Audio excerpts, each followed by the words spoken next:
Morning guys. Ito ang re-repairin natin. Binasilyahan nila ng waterproofing yung malalaking bitak. Bitak lang na maliit ito siguro, pero pinalaki lang. Yan ang itsura na.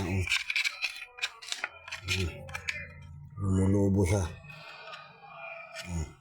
Yan, lumulubo.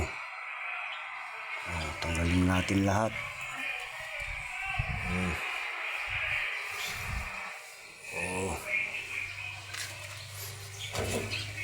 Yan ang mga re-repairin natin mamaya pag matapos matanggal lahat ng mga nag-crack.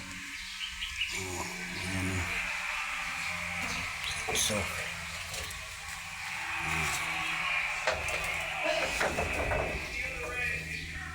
repair natin mamaya yan pag matanggal ko lahat.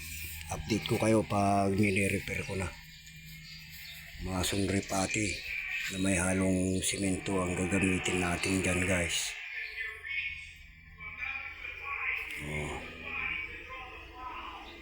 Tanggalin muna natin lahat.